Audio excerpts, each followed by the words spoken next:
નમસ્કાર મિત્રો આજની વિડીયોમાં વાત થશે દેશ અને દુનિયાના સુપરફાસ્ટ સમાચારની। સૌથી મોટા સમાચાર આવી રહ્યા છે નવસારીથી। નવસારીમાં ગેરકાયદેસર ઝીંગા તળાવો ઉપર મોટી કાર્યવાહી હાથ ધરવામાં આવી છે।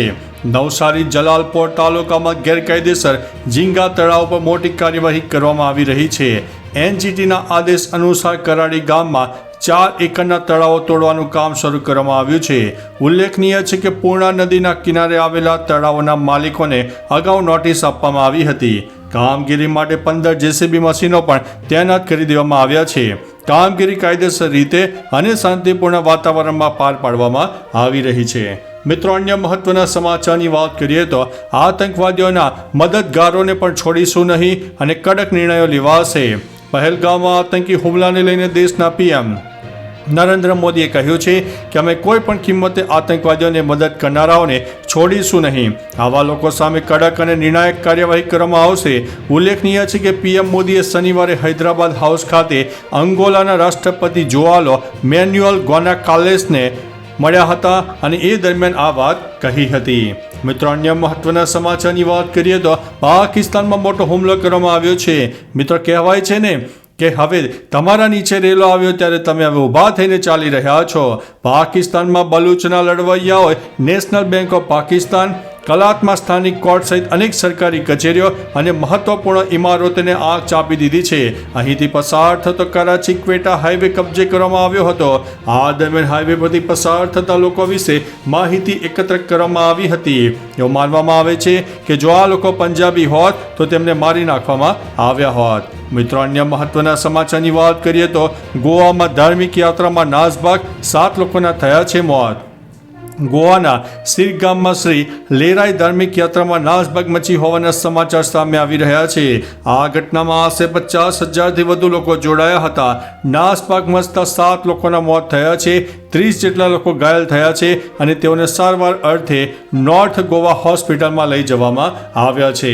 મિત્રો, અન્ય મહત્વના સમાચારની વાત કરીએ તો આ રાજ્યોમાં વરસાદને લઈને એલર્ટ આપવામાં આવ્યું છે। હવામાન વિભાગે ઘણા રાજ્યોમાં એલર્ટ આપ્યું છે। હવામાન વિભાગની માહિતી અનુસાર હરિયાણા, પશ્ચિમ ઉત્તર પ્રદેશ, દિલ્હી એનસીઆર વિસ્તારોમાં ભારે પવન, વરસાદ અને કરવા પડવાની શક્યતા વર્ણવવામાં આવી છે।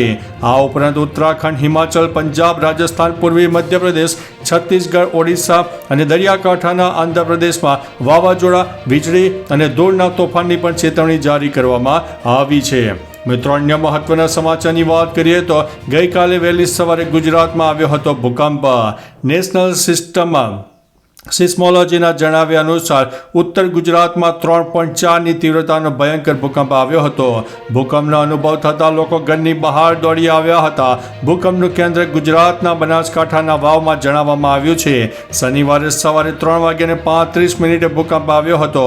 વાવમાં ભૂકંપનું કેન્દ્ર જમીનથી અંદર 4.9 કિલોમીટરના અંતરે નોંધાયું છે।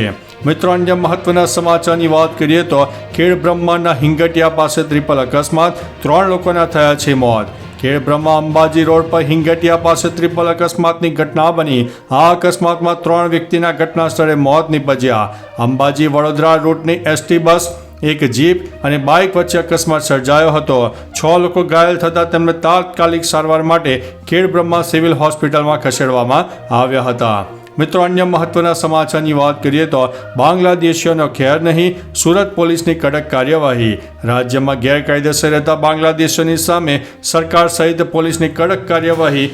અમદાવાદમાં ચંડોળા તળાવ બાદ હવે સુરતમાં પોલીસની મોટી કાર્યવાહી સામે આવી છે।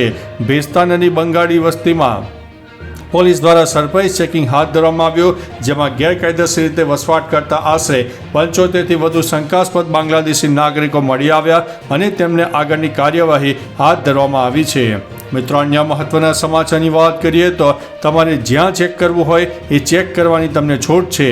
વડોદરામાં સીએમ ભૂપેન્દ્રભાઈ પટેલે વડોદરા મહાનગરપાલિકાના 1156 કરોડના વિવિધ નવીન વિકાસ કામોનું લોકાર્પણ અને ખાતમુહૂર્ત કર્યું। કાર્યક્રમમાં દાદા ગુસ્સામાં જોવા મળ્યા। તેમણે વિકાસના કામો વિશે શંકા કરનારાઓને ખુલ્લી ચેલેન્જ આપી છે। કહ્યું કે તમારે જ્યાં ચેક કરવું હોય એ કરવાની તમને છૂટ છે। સ્થળ ખાતરી કરવાની પણ વાત કરી હતી। તેમણે ભારતનો વિશ્વમાં ડંકો વાગ્યો છે, જેનું શ્રેય પીએમ મોદીને આપ્યું છે। મિત્રો અન્ય મહત્વના સમાચારની વાત કરીએ તો પાટણમાં કમોસમી વરસાદની આગાહી. આગામી 6 મે સુધીમાં પાટણ જિલ્લામાં કમોસમી વરસાદની આગાહી કરવામાં આવી છે. ખેડૂતોને સાવચેતીના પગલાં લેવા સૂચના આપવામાં આવી છે. ખેડૂતોને ખાતર અને બિયારણના વેપારીઓને તેમનો જથ્થો ગોડાઉનમાં સુરક્ષિત રાખવા માટે જણાવવામાં આવ્યું છે. એપીએમસી વેપારીઓ અને ખેડૂતોને પણ સાવચેત રહેવા માટે જણાવવામાં આવ્યું છે. વધુ માહિતી માટે Kisan call center toll free number 1800-180-1551 ઉપર સંપર્ક કરી શકાશે. મિત્રો અન્ય મહત્વના સમાચારની વાત કરીએ તો પહેલગામ હુમલો, સુપ્રીમ કોર્ટનો મોટો આદેશ. પહેલગામ હુમલા બાદ લાંબા સમયથી અહીં રહેતા ઘણા લોકો પર ભારતીય કાર્યવાહીમાં ફસાઈ ગયા છે. આ લોકો કહે છે કે તેમની પાસે ભારતીય આધાર, પાસપોર્ટ અને મતદાર આઈડી પણ છે. તેઓ કાયદેસર રીતે ભારતીય બની ગયા છે. આવા જ એક કિસ્સામાં સુપ્રીમ કોર્ટે ભારતમાં રહેતા લોકોને રાહત આપી છે. દસ્તાવેજોની તપાસ ન થાય ત્યાં સુધી કોર્ટે કોઈ પણ કાર્યવાહી ઉપર રોક લગાવી દીધી છે.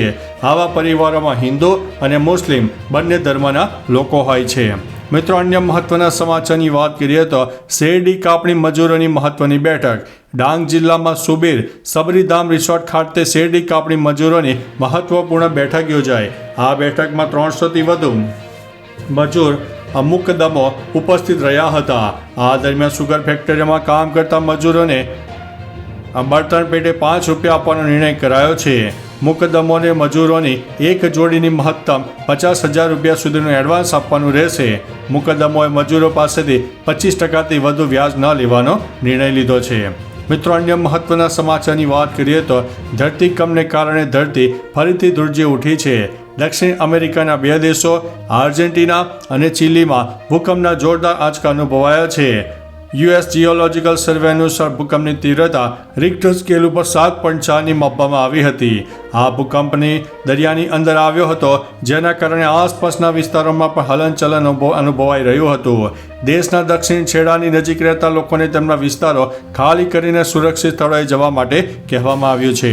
મિત્રો અન્ય મહત્વના સમાચારની વાત કરીએ તો ઉત્તર વાહિની નર્મદા પરિક્રમા 9,09,900 શ્રદ્ધાળુઓ નોંધાયા. નર્મદાના કિનારે ઉત્તર વાહિની પંચકોશી નર્મદા પરિક્રમા સંપન્ન થઈ છે. આ પરિક્રમા ગત 29 માર્ચ 2025થી શરૂ થઈ હતી. તાજેતરમાં 27 એપ્રિલ 2025ના રોજ પૂર્ણ થઈ છે. સામે આવેલા આંકડા અનુસાર આ વર્ષે 9,09,900 જેટલા શ્રદ્ધાળુઓએ 15 કિલોમીટરની આ પરિક્રમા કરી હતી. પરિક્રમામાં ગત વર્ષની સરખામણીએ 4 ગણા વધુ શ્રદ્ધાળુઓ ઉમટી પડ્યા હતા. મિત્રો અન્ય મહત્વના સમાચારની વાત કરીએ તો 2 મહિનાનું રાશન સ્ટોક કરી લો. ભારત સરકાર દ્વારા લેવામાં આવેલા કઠિન નિર્ણયોથી પાકિસ્તાન ડરી ગયું છે. પીઓકે સ્થાનિક વહીવટી તંત્રે સરહદ નજીક રહેતા લોકોને 2 મહિના માટે ખાદ્ય પદાર્થોનો સ્ટોક કરવા અપીલ કરી છે.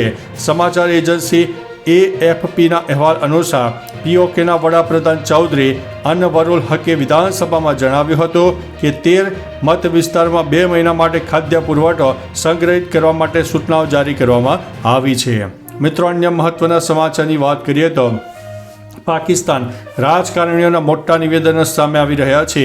પાકિસ્તાનના રાજકારણના બિલાવલ ભુટ્ટોએ કહ્યું છે કે આ કોઈ રહસ્ય નથી કે પાકિસ્તાનનો ભૂતકાળ આતંકવાદી સંગઠનો સાથે સંકળાયેલો રહ્યો છે. આ પહેલાં પાકિસ્તાનના રક્ષા મંત્રી ખ્વાજા આસિફે કહ્યું હતું કે પાકિસ્તાને લગભગ 3 દાયકા સુધી અમેરિકા અને પશ્ચિમ માટે આતંકવાદ સંબંધિત કામ કર્યા છે. તેમણે સ્વીકાર્યું છે કે સોવિયત યુદ્ધ અને 9/11 પછીના યુદ્ધમાં સામેલ થઈને પાકિસ્તાને ભૂલ કરી હતી. મિત્રો અન્ય મહત્વના સમાચારની વાત કરીએ તો મોરબીના ખેડૂતો માટે સારા સમાચાર સામે આવ્યા છે. મોરબી સર્કિટ હાઉસ ખાતે MLA કાંતિભાઈ અમૃતિયા અને નર્મદા નિગમના અધિકારીઓની બેઠક યોજાઈ હતી. બેઠકમાં નિર્ણય લેવામાં આવ્યો છે કે મોરબી જિલ્લામાં નર્મદાની 3 કેનાલમાં 31 મેથી પાણી છોડાશે. આ ઉપરાંત મોરબીના MLA અમૃતિયાએ અધિકારીઓને ચેતવણી આપીને કહ્યું છે કે ખેડૂત આગેવાનોના ફોન ન ઉપાડવા હોય તો રાજીનામું મૂકી દો. બેઠકમાં નર્મદા નિગમ સૌરાષ્ટ્ર શાખા નહેરના કાર્યપાલક ઇજનેર અને ખેડૂત આગેવાનો હાજર રહ્યા હતા. તો ચાલો મિત્રો, ફરીથી દેશ અને દુનિયાના સુપરફાસ્ટ સમાચાર લઈને મળતા રહીશો. ત્યાં સુધી અમને રજા આપશો. નમસ્તે.